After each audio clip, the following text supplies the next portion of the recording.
هەڵاوسانی ساڵانەی بەریتانیا گەیشتە بەرزترین ئاستی خۆی لە ماوەی 40 ساڵی ڕابردوودا. ئەمەش کاریگەری بەرچاوی کردووەتە سەرداهاتی کرێکاران و دروستکردنی فشار لەسەر بانکەکان.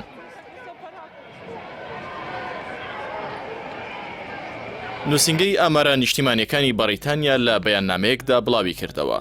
تێکڕای ئاستی هەڵاوسان لە مانگی ئایاری ڕابردوو گەیشتووەتە لە 9.1 لە کاتێکدا مانگی نیسانی ڕابردوو لە 9 بووە. ئەمەش بەرزترین ئاستی هەڵاوسانە لە وڵاتە لە ساڵی 1982ەوە. باپەی پێشبینەکانی بانکی ئینگلتەرا لە کۆتایی ئەم ساڵدا ئاستی هەڵاوسانەکە ڕاستەوانە لەگەڵ بەرزبوونەوەی نرخی سوتەمەنی دەگاتە لە 11. گراند ڤێتسنەر گەورە ئابووریناس لە نووسینگەی ئامارە نیشتیمانیەکان دەڵێت هەڵاوسانەکە لە ئایاری ڕابردوودا زیادی کرد باهۆی بەرزبوونەوەی پێوانەی نرخی خۆراک و بەنزینەوە.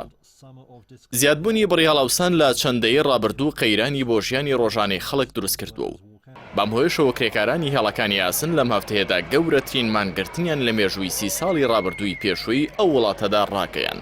ئەمەش بەهۆی ئەوەی کە بەرزبوونەوەی نرخەکان لە بەهای کرێ و حەقدەستەکانی کەم کردوتەوە.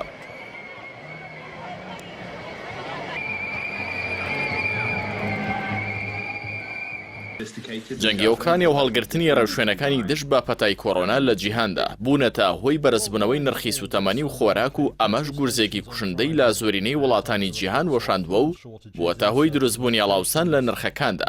ئەمەش وای کردووە بەشێک لە بانکەکانی جیهان نرخی سوود بەرز بکەنەوە بە مەبەستی خۆپاراستن لە دروستبوونی چەقبەستووی ئابووری. بەم هۆیشەوە لە مانگی کانونیەکەمی ساڵی ڕابردووەوە تا ئێستا بانکی ئینگلتەرا 5 جار نرخی سوودی بەرز کردوتەوە.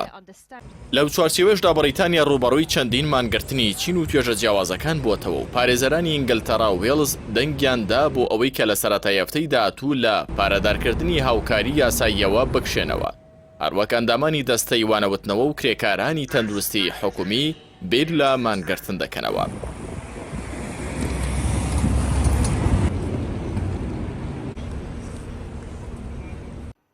باپی توێژینەوەیکی دەستگای بای دیزاینی خێرخوازی کە ڕۆژنامەی گاردیانی بەریتانی بڵاوی کردوتەوە ئاوڵاتیانی گەڕەکە ژارنشینەکان کە خاوەنی داهاتێکی کەمن ساڵانە 541 جونەی ئیستەرلینی زیاتر لە خێزانە دەوڵەمەندەکانیان داوە بۆ بەدەستهێنانی هەمان خزمەتگوزاری بنەڕەتی وەکو وزە و بیمە و کڕینی کەلوپەلە سەرەکیەکانی وەکو ئامێرە کارەباییەکان.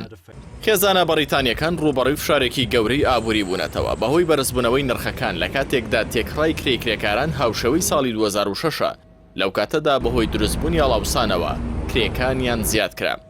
لە راپۆرتێکیشدا لە دوای 6 ساڵ لە ئەنجامدانی ڕاپرسی بۆ چوونە دەرەوەی بەریتانیا لە یەکێتی ئەوروپا توێژەران ئاماژە بۆ دەکەن چوونە دەرەوە لە یەکێتیەکە زیان بە توانای ڕکابەریکردنی بەریتانیا لە سەرئاستی جیهان دەگەێنێت و پێشبینی دەکرێت بەریتانیای مەزن بەرەو کرانەوە و بەرەمهێنانی کەمتر بڕوات.